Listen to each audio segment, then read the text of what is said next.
Cathy and Elliott Lewis on stage.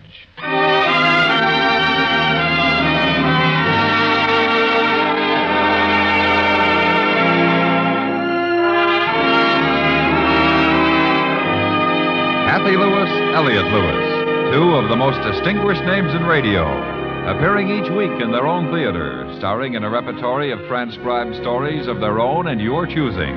Radio's foremost players in radio's foremost plays. Drama, comedy, adventure, mystery, melodrama. Ladies and gentlemen, Mr. Elliott Lewis.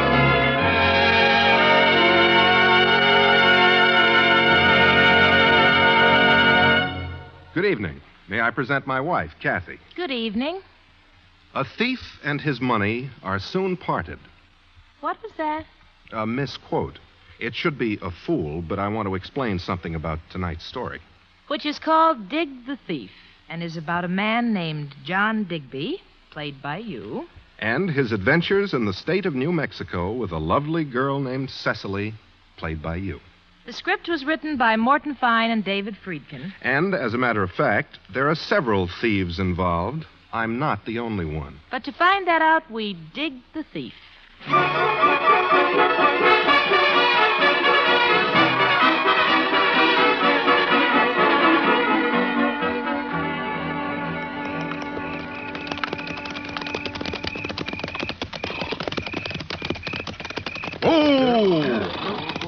Oh, there. Oh. Well, there it is. There's the town. Spread out like she is, like a little jewel in the valley. Can I say something, Mr. Digby? It's allowed. I never saw the town of Otis looking so pretty. Full of moon and all. All the people sleeping peaceful. Ain't gonna last long, is it? Long as I've been hanging around the ranch, Mr. Digby, we never had a chivalry like this. Oh, you sure are something. Well, good to have you aboard. The Jameson girl okay? I'm right here beside you, Mr. Digby. I'm fine. Writing the way you said, posting the way you said, it works out real nice. Well, pass the word back. Get ready. Get ready. Get ready. What? Get ready. Oh, get ready. All set, Mr. Digby. All set, then. All right. Let's go!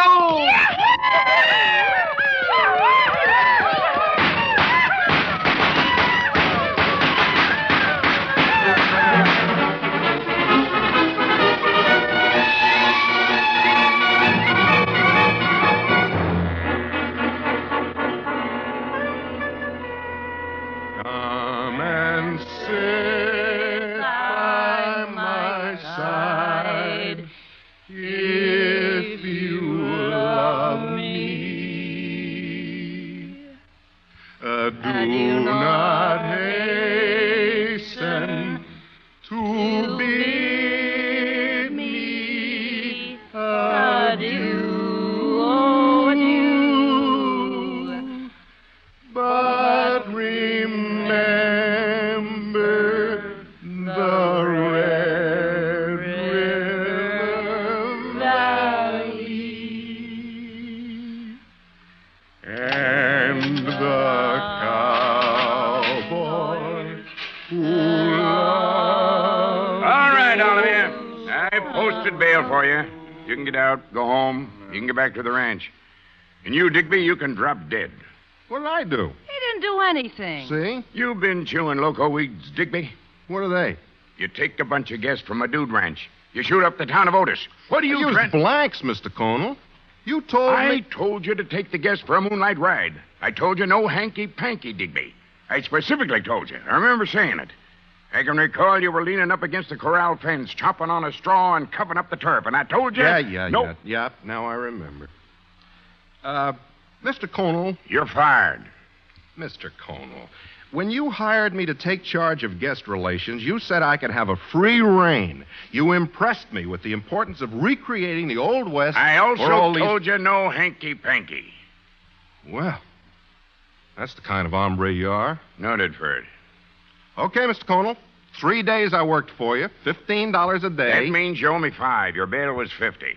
Well, we'll pay for him, won't we, fellas? Yeah, sure. What? Oh, you're always so sleepy, Mr. Southgate. We are taking a collection for Digby. $5. Oh, well, I'll pass the word. We're taking a collection. Oh, here's $5. It was worth it. You happy now, Mr. Conal? Get out of here, Digby. Get back to the ranch. Get your gear and get.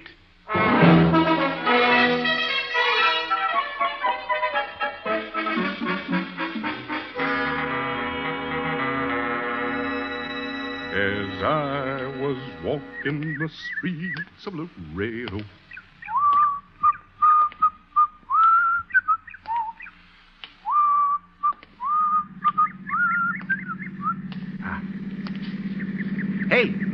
Hey, how about a lift? Hey, are you...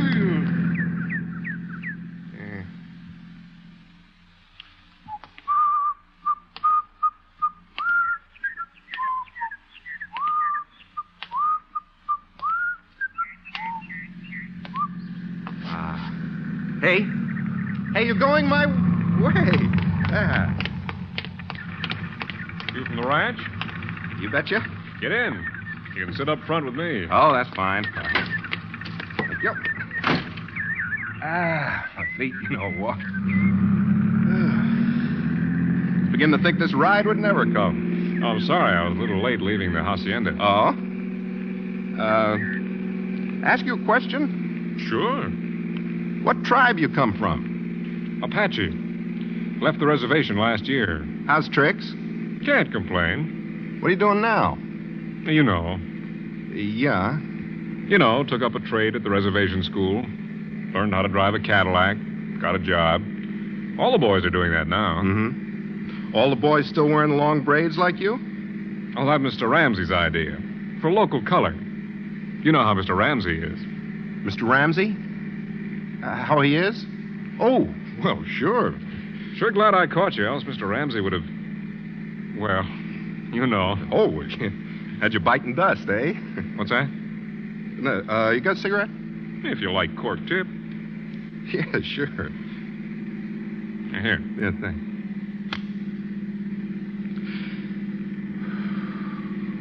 Boy, Mr. Ramsey's sure going to be glad to see you.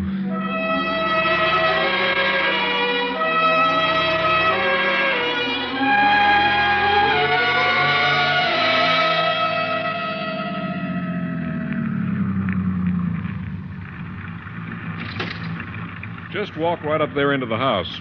You're expected. Thanks a lot, Chiefy. Get along with you. Thank you.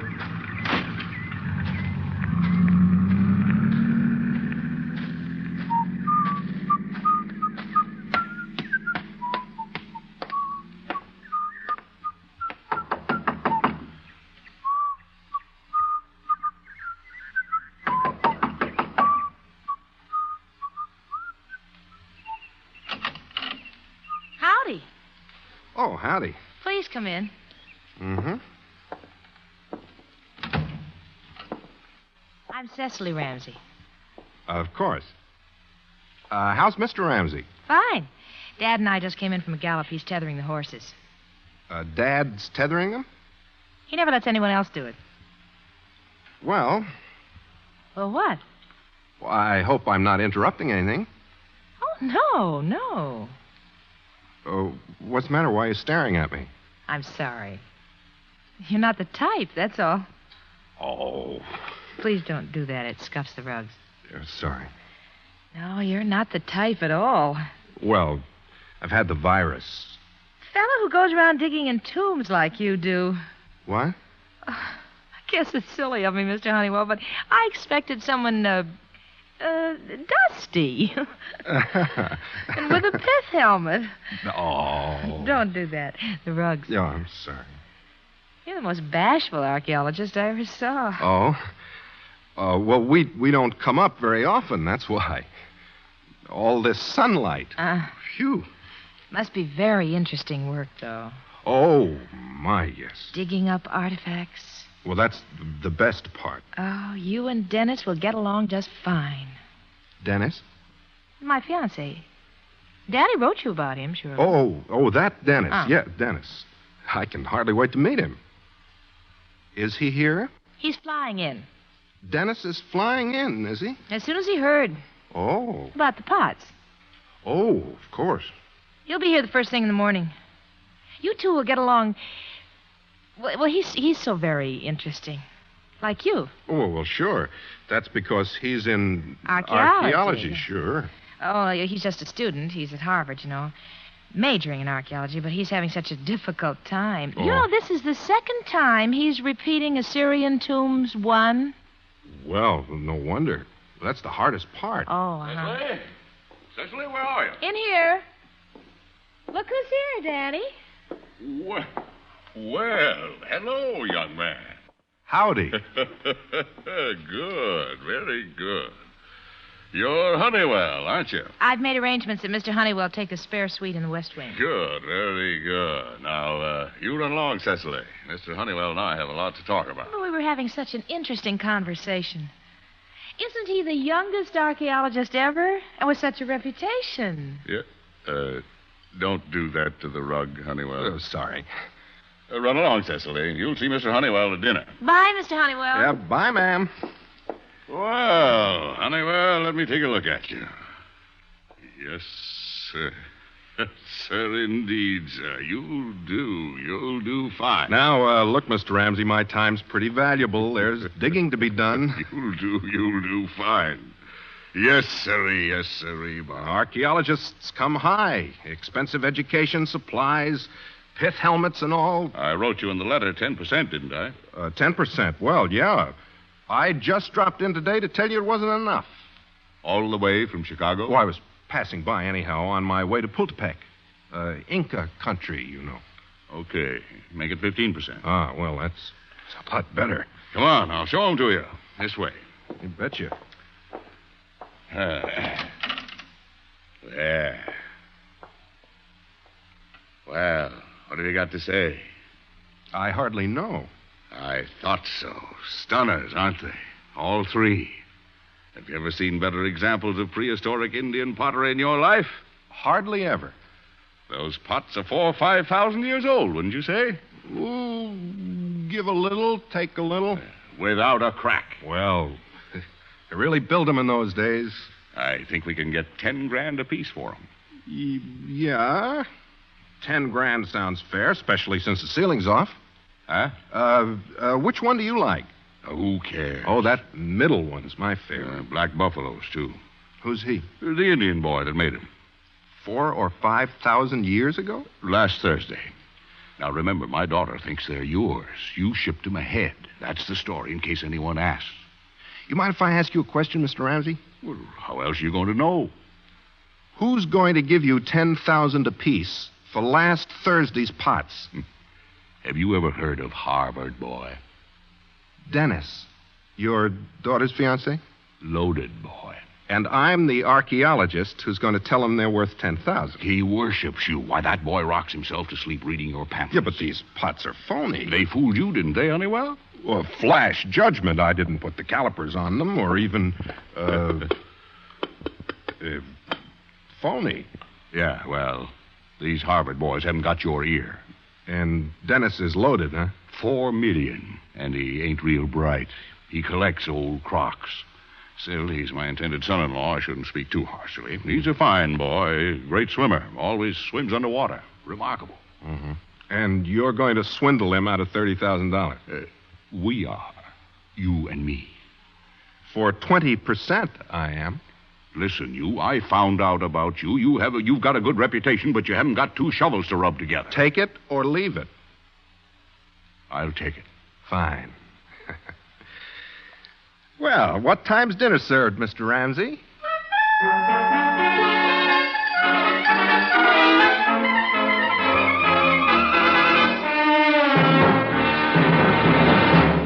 You are listening to Cathy and Elliott Lewis on stage. Tonight's play, Dig the Thief.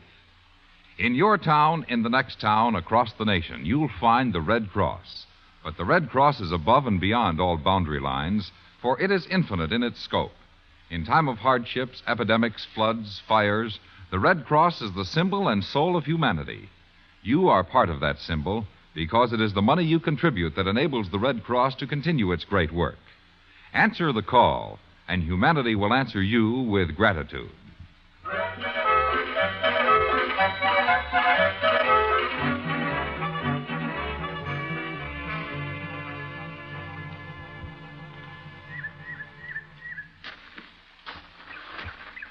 Miss Cecily.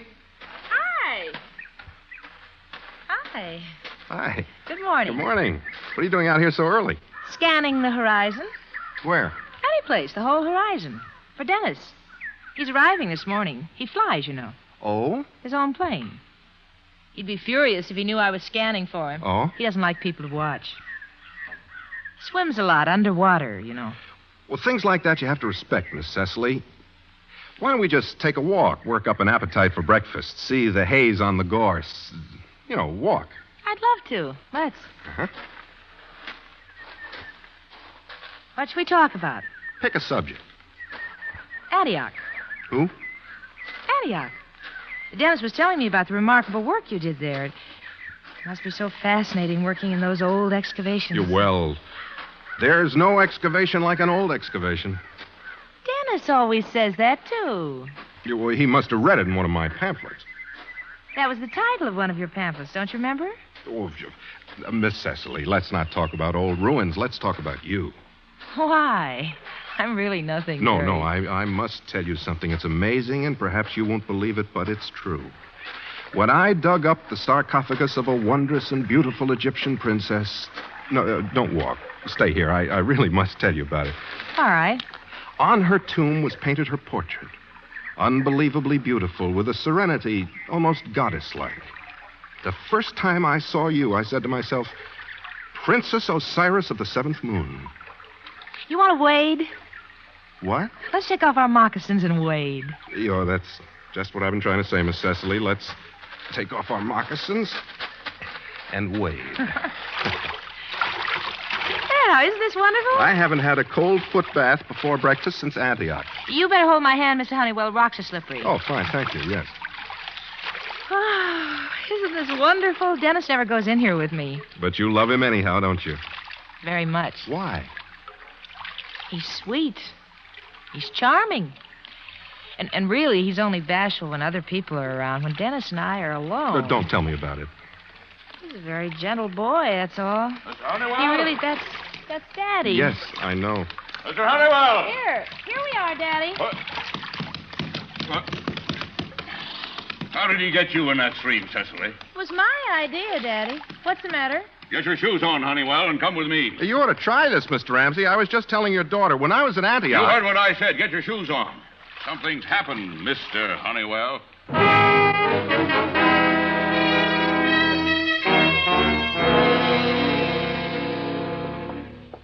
You still haven't told me what's the matter, Mr. Ramsey. In here, in the library. Hello. Hello? Allow me to introduce myself. I'm Mr. Honeywell. Oh, no, you're not. Well, the heck I'm not. I'm Honeywell, the archaeologist. Oh, no, you're not. Well, sure I am. You just asked Mr. Ramsey here. Oh, no, you're not. 2 against 1, huh? All right. Who am I? Who are you? Eliminate Honeywell. I'm Honeywell. I asked you a question. Who are you? Your chauffeur said I was Honeywell. Your daughter said I was Honeywell. You said I was Honeywell. Now I'm all confused. My chauffeur was supposed to pick up Mr. Honeywell in front of that dude ranch yesterday. He picked you up. So we all thought you were Honeywell. How dare this young man assume... Shut up, Honeywell. Yes. How dare you assume Mr. Honeywell's identity? Well, you assumed it for me, Ramsey. Let's not turn blue over a mistake you made. I must say, Mr. Ramsey, the whole thing is your chauffeur's fault. Just because I arrived at the Dude Ranch a few hours Shut later... up. Yes, sir. Now you. What's your real name? Digby. Johnny Digby.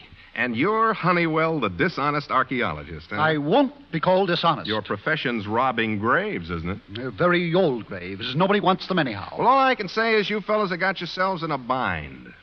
Here you are going to cheat Dennis out of $30,000. Boy. Mm-hmm, yes?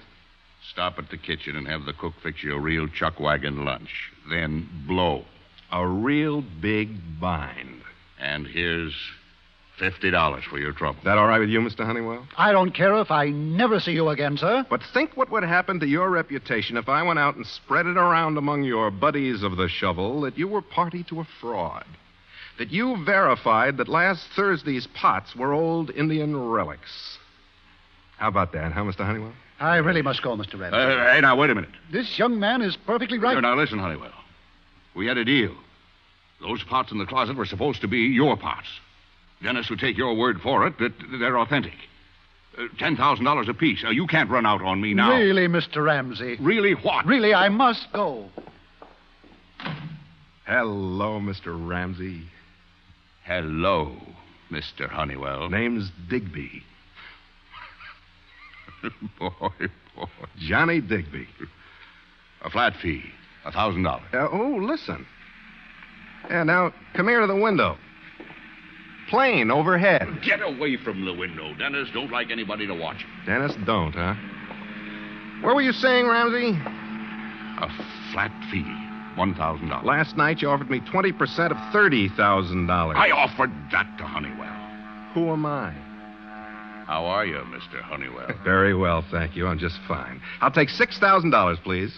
Without question. I'll write you a check. Please do. Make it out to John Digby.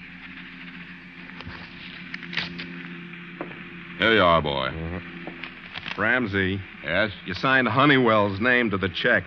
I did? Sounds like Dennis's plane is coming in for a landing, Ramsey. I'd hate to disillusion Dennis about his future father-in-law. You better write me another check, Digby, you're the biggest thief in the state of New Mexico. You write the check, sign your name, then call your chauffeur. I want to get to the bank and cash this check before I say hello to Dennis. As a matter of fact, in the whole Southwest. Write the check, Ramsey.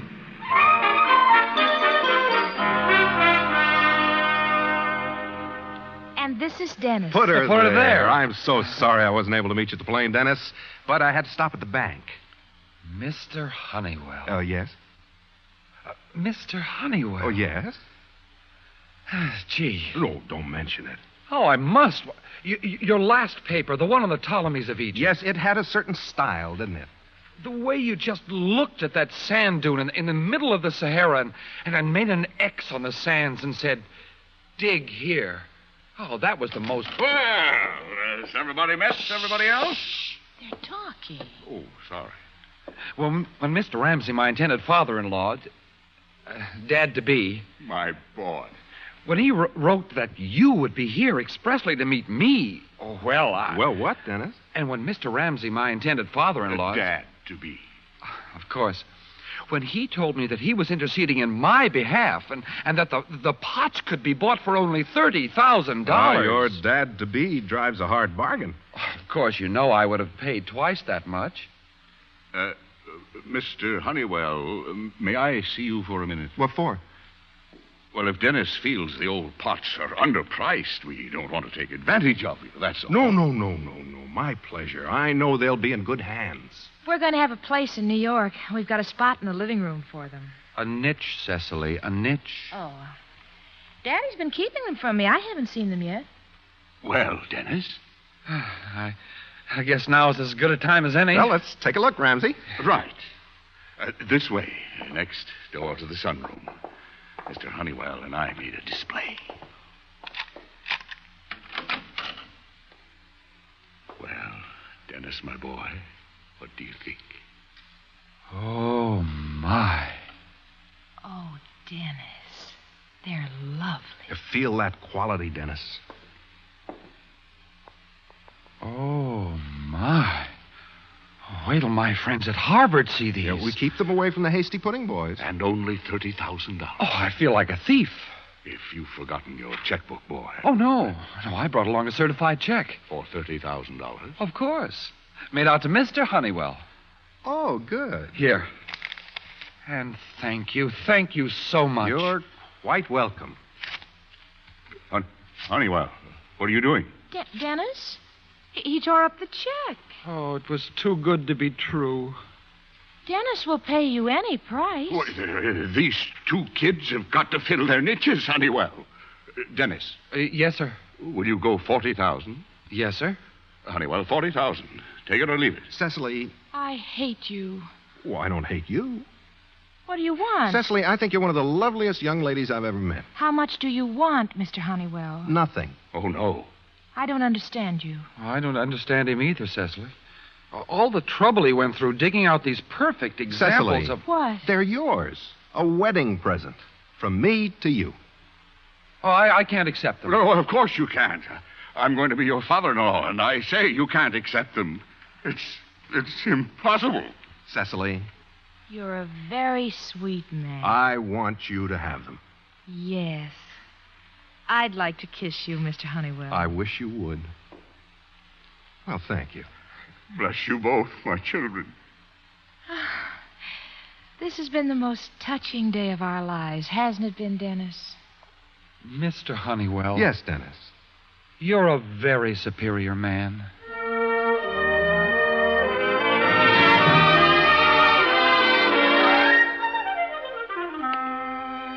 As I was walking the streets of Laredo.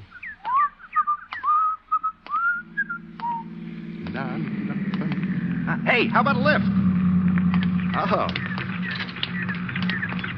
Hop in. Yeah, thank you. Where are you headed? Texas? Nice place, Texas. I used to think so, but maybe I ain't going to like it anymore. Got a couple of 100 acres north of Amarillo. Used to be peaceful there. Not going to be peaceful no more. Oh, what's the matter? Wife called me this morning in Albuquerque where I was selling some hogs. Wife says the hog trough back in Texas is running oil. Oh, tough. Yeah. I know hogs, but I don't know oil. I know oil. Where you headed for? Amarillo. Do tell. Hey, you wouldn't consider... Well, I might if the deal was right. You got a cigarette? If you roll your own. Only way I smoke them. Thank you. I like a man rolls his own. Sign of honesty.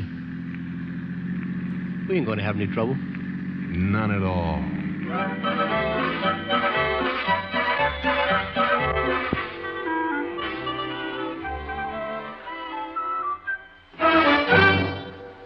Dig the Thief, starring Cathy and Elliott Lewis. In a moment, Mr. and Mrs. Lewis will tell you about next week's play.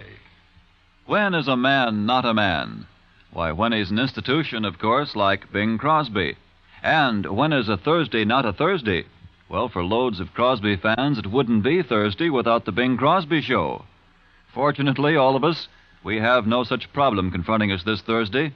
The Groner and his many guests, along with Ken Carpenter, the Rhythmaires, and John Scott Trotter's orchestra, will all be on hand with the music, the songs, and, of course, the merriment that have truly characterized this great program week in and week out for many a season. That's Thursday nights on CBS Radio. And now, once again, Cathy and Elliott Lewis.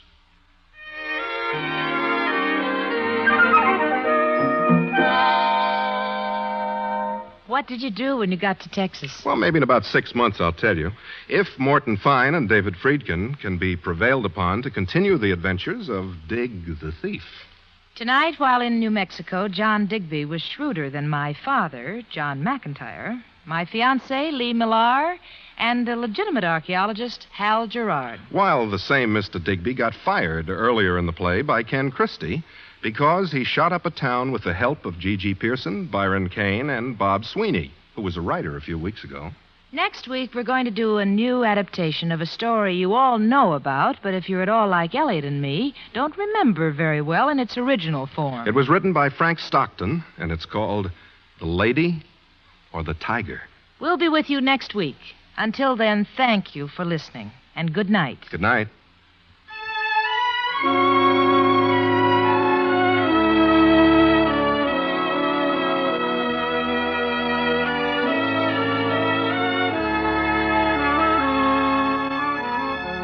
Music for tonight's story was composed by Fred Steiner and conducted by Lud Gluskin. The Cathy and Elliott theme is by Ray Noble, and the program is transcribed and directed by Mr. Lewis. George Walsh speaking.